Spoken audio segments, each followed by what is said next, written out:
Well student, आज की इस वीडियो में हम बात करने वाले हैं दिल्ली पॉलिटेक्निक 2023 के रैंक कार्ड के बारे में। तो बेसिकली स्टूडेंट, आज की जो हमारी वीडियो है इसके अंदर हम बात करेंगे आपके रैंक कार्ड के बारे में कि रैंक क्या होता है ना, और रैंक का सिलेक्शन में आपका क्या यूज है ना। इसको हम बिल्कुल सही तरीके से आपको एक्सप्लेन करके बताने वाले हैं, क्योंकि रैंक को लेकर आपको बहुत ज्यादा प्रॉब्लम था कि भैया अगर हमारी रैंक ज्यादा आएगी तब हमारा सिलेक्शन होगा या फिर कम आएगी तब सिलेक्शन होगा। मतलब इस तरीके के आपके छोटे मोटे डाउट थे जो भी आपका, उसको हम सॉल्व करेंगे आज की इस वीडियो में। तो चलिए स्टूडेंट, बेसिकली हम इस वीडियो को स्टार्ट करते हैं और यहाँ पे हम समझते हैं सबसे पहले तो रैंक होता क्या। देखो छोटी छोटी चीजें, लेकिन आपको जानना बहुत जरूरी है रैंक कार्ड बेसिकली है क्या। तो पहले समझते हैं। यहाँ पे देखिए, आपको जैसा कि प्रोसेस पूरा पता है कि पहले आपका क्या होना है दिल्ली पॉलिटेक्निक में। अगर आपको एडमिशन लेना है, देखो दिल्ली पॉलिटेक्निक के कॉलेज बहुत ही अच्छे हो चुके हैं, मैं आपको बताता हूँ। बहुत अच्छी फैकल्टी वगैरह है ना, मतलब पढ़ाई वगैरह बहुत सही होती है और फैसिलिटी बहुत अच्छी है वहाँ की, है ना। सभी मतलब सभी जितने भी रूम्स वगैरह आपको देखेंगे, कॉलेज वगैरह पूरा मेंटेन हो चुका है ना। पुराना जो भी था 2020 से पहले अब उसको बिल्कुल अच्छी तरीके से मेंटेन कर दिया गया है। सभी क्लासेस में एसी वगैरह, मैं आपको बता रहा हूँ बेसिक सा कि मतलब क्या क्या चीजें हैं उसके अंदर, है ना। और पढ़ाई भी बिल्कुल सही होती है आपकी, ठीक है। अच्छे कॉलेजेस हैं। तो देखो, अगर आपको सिलेक्शन लेना है, सबसे पहले तो आप ध्यान रखो कि आप ना एक ही जगह रहो। मतलब आप ये सोचो कि हाँ मुझे सिलेक्शन लेना ही लेना है ना। आप इस उम्मीद में बिल्कुल सटीक हो जाओ कि हाँ मुझे एडमिशन लेना ही लेना है। अगर आप ये जब तक आप अपने अंदर नहीं बनाओगे तो फिर आपको क्या लगेगा कि मैं 11th कर लूँ या फिर मैं आगे जाऊँ, 11th करूँ या फिर इसको करूँ, ठीक है। तो आप कंफ्यूज हो गए बहुत ज्यादा। अभी तो बहुत ज्यादा टाइम है, आप मान के चल सकते हो अभी टाइम है आपके पास। तो आराम से सोचो मुझे पॉलिटेक्निक करनी है नहीं करनी है तभी आओ, नहीं करनी तो सिर्फ ये मत सोचो कि मैं चलो एग्जाम दे के देख लेता हूँ। जो एग्जाम देने वाला पार्ट होता है ना, वो दिक्कत क्रिएट करता है। आप सोचो हाँ मुझे क्रिएट करना है और सिंपल सा अपना पढ़ाई वगैरह स्टार्ट कर दो, ठीक है। और मैंने आपको सिलेबस वगैरह भी दे रखा है। एक चीज मैं आपको बताना चाहता हूँ, हमारे कोर्सेज भी चल रहे हैं लगातार। जो भी बच्चे इनरोल है, आप बिल्कुल टेंशन मत लीजिए। आपके लिए एप्टीट्यूड और इंग्लिश कम्युनिकेशन की वीडियोस जल्दी आ जाएगी। मेरे ऊपर विश्वास रखिए, मैं आपको पूरा कंटेंट प्रोवाइड कराऊंगा। और बिल्कुल ये एक ध्यान रखिएगा, जो भी आपके एंट्रेंस एग्जाम में जिस भी टाइप के क्वेश्चन आते हैं मैं आपको सारा कुछ करा दूंगा।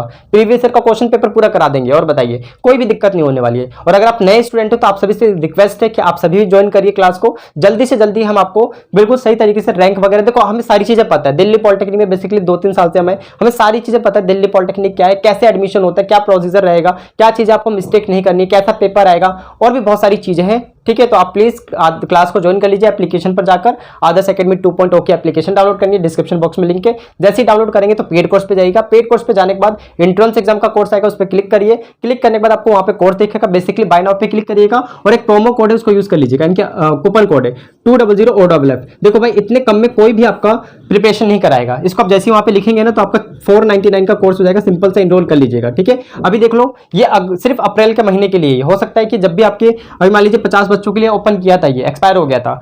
अभी मान लीजिए हो चुके हैं आपके अभी 20 और स्टूडेंट है, तो 20 और स्टूडेंट है तो जल्दी जल्दी आप ज्वाइन कर लीजिए। फिर ये ऑफ ही हो जाएगा, फिर आपको वही 699 में करना पड़ेगा। क्या फायदा, आप जल्दी जल्दी ज्वाइन कर लीजिए ताकि आप सभी अभी से तैयारी कर सको, क्योंकि मई आने वाला है। मई जून बहुत कम टाइम है, ये मान के चलिए, ठीक है। चलो बहुत बढ़िया, इतनी चीज आपको क्लियर हो गई है। बाकी आपको कोई भी दिक्कत है तो 72918923 इसके ऊपर कॉल कर सकते हैं। हम आपको पूरा मदद कर देंगे जो भी आपको दिक्कत होगा, राइट। चलिए, ये चीजें तो मैंने आपको बता दी है। अब बेसिकली स्टूडेंट हम बात करते हैं रैंक आखिर है क्या। इसको मैं थोड़ा सा आपको समझा दूं कि रैंक बेसिकली हम कहते किसे, क्या होता है रैंक। देखो पहले तो एडमिशन प्रोसेस क्या है कि आपका फॉर्म आएगा, है ना। बेसिक से स्टार्ट करते हैं। फॉर्म आएगा, फॉर्म आने के बाद आप क्या करोगे, फॉर्म जैसे आ जाएगा आप लोगों का तो इसके बाद होगा आपका एंट्रेंस एग्जाम, है ना। एंट्रेंस एग्जाम एडमिट कराने के बाद एंट्रेंस एग्जाम हो जाएगा, राइट। एंट्रेंस एग्जाम होने के बाद आपका आता है रिजल्ट, है ना। और इस रिजल्ट में क्या होता है, रैंक कार्ड होता है। बेसिकली रैंक बहुत बड़ी चीज है, ये रैंक कार्ड आपका होता है। और फिर इसके बाद आपका क्या होता है, सिलेक्शन होता है, मतलब काउंसलिंग होती है। बेसिकली आप कह सकते हो काउंसलिंग होगी। तो इसके बाद आपका क्या होगा, काउंसलिंग प्रोसेस होगा। जब ये काउंसलिंग प्रोसेस पूरा कंप्लीट हो जाएगा, मतलब काउंसलिंग प्रोसेस जैसे इसका राउंड नंबर 1 होता है, राउंड 1 होगा, राउंड 2 होगा, राउंड 3 होगा, राउंड 4 होगा, इस तरीके से होता है। स्पोर्ट राउंड होगा, बहुत सारे राउंड वगैरह होते हैं। इसमें मान लीजिए किसी कॉलेज में आपका नाम आ गया तो फिर आपका डॉक्यूमेंट वेरिफिकेशन होगा। तो ये पूरा प्रोसीजर रहता है, फिर आपका कॉलेज वगैरह आपको जाना होगा। इस तरीके से पूरा प्रोसीजर है आपका, पूरा प्रोसेस है आपका, ठीक है। ये मैंने आपको बता दिया। अब हम समझते हैं कि बेसिकली ये जो रैंक कार्ड है इसको समझते हैं क्योंकि रिजल्ट से रिलेटेड है। अब सुनो, अब रैंक जो होता है ना, जैसे मान लीजिए दिल्ली पॉलिटेक्निक बच्चे देते हैं लगभग 50,000 के आसपास, ऐसा मान के चलते हैं। मान लीजिए 50,000 बच्चों ने दिल्ली पॉलिटेक्निक का फॉर्म फिल किया, है ना। और मान लेते हैं कि उसमें से एग्जाम जो दिया, चलो मान लो 55,000 बच्चों ने दिया, 55,000 बच्चों ने फॉर्म फिल किया, ठीक है। फॉर्म फिल किया इतने बच्चों ने। अब इतने बच्चों ने फॉर्म फिल किया, इसमें से मान लीजिए सिर्फ 50,000 बच्चे ही एग्जाम में बैठ गए।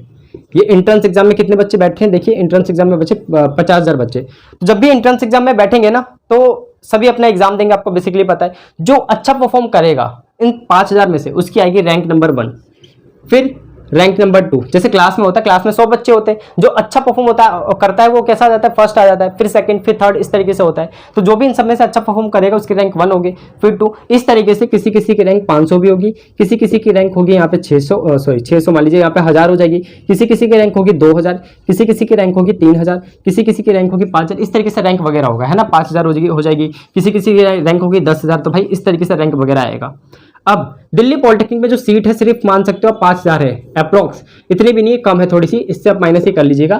तो इतनी सीटें हैं। अब ये 5000 सीट है, अगर आपकी रैंक 10,000 आ जाएगी तो फिर दिक्कत नहीं हो जाएगी, है ना, दिक्कत होगी ना, आपको एडमिशन कैसे मिलेगा भाई, आपसे 9,999 बच्चा आगे है तो वो उसको जल्दी एडमिशन मिलेगा, आपको मिलेगा, यानी उसके बाद आपको मिलेगा अगर सीट बचेगी नहीं, क्योंकि 5000 सीट है। लेकिन आप टेंशन मत लीजिए, हम आपको पूरा प्रोसीजर सही तरीके से बताएंगे, आप सभी का एडमिशन में पूरा मदद करेंगे हम। तो बेसिकली आप देख सकते हो 5000 ही सीटें हैं आप लोगों का, 5000 से कम है।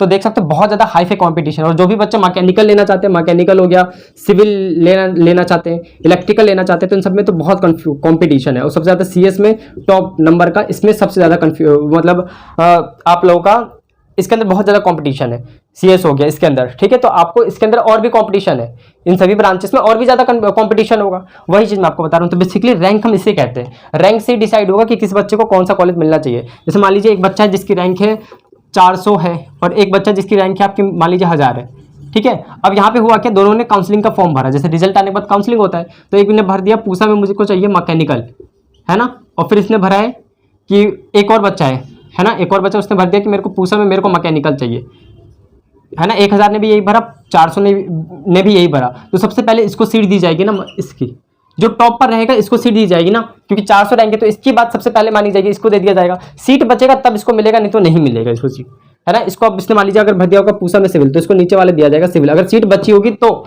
ऐसा ना हो कि कोई ऊपर वाला बच्चा ले गया हो। तो बस यही सारी चीजें हैं, मैंने आपको सही तरीके से समझाया, आई थिंक आपको समझ में आई होगी। और भी अगर आप इस टाइप की वीडियोस चाहते हैं तो प्लीज आपको डिस्क्रिप्शन बॉक्स में, कमेंट बॉक्स में जरूर लिखना है, ठीक है। गलतियां होती रहती है, कोई बात नहीं, रेक्टिफाई हम कर देते हैं। बाकी देखो मैं आपको बिल्कुल सच सारी बातें बता रहा हूँ, किस तरीके से क्या रहता है, ठीक है। और बताना बहुत जरूरी है आप लोगों को, क्योंकि पता हो जाए एग्जाम से पहले तो ज्यादा बेटर रहेगा आप लोगों के लिए, ठीक है। तो ये सारी चीजें आप ध्यान रखिए, पढ़ाई करिए पूरी शिद्दत से, 100% एडमिशन होगा, बिल्कुल दिक्कत मत लीजिए, ठीक है। और जो भी बच्चे इनरोल वगैरह करना चाहते हैं कर लीजिए, क्योंकि टाइम बहुत कम है और डिले करके कोई फायदा नहीं है, डिले करेंगे तो आपका ही नुकसान होगा उसमें, ठीक है। चलिए बाकी मैंने आपको ये सारी चीजें बताई दी है। अगर आपको इसी टाइप की और भी वीडियो चाहिए भैया, कट ऑफ के ऊपर वीडियो बनाओ, कि अगर हमारे पास ओबीसी का सर्टिफिकेट तो कितने रैंक तक का हो जाएगा, मतलब इस तरीके के, तो आप कमेंट बॉक्स में जरूर लिख दिया कीजिए, मैं आपका कमेंट जरूर पढ़ता हूँ, ठीक है। चलिए इसी के साथ इस वीडियो को मैं यहीं पे खत्म करते हैं, मिलेंगे अपनी नेक्स्ट वीडियो में। पढ़ाई करते रहेंगे सभी student, all the very best.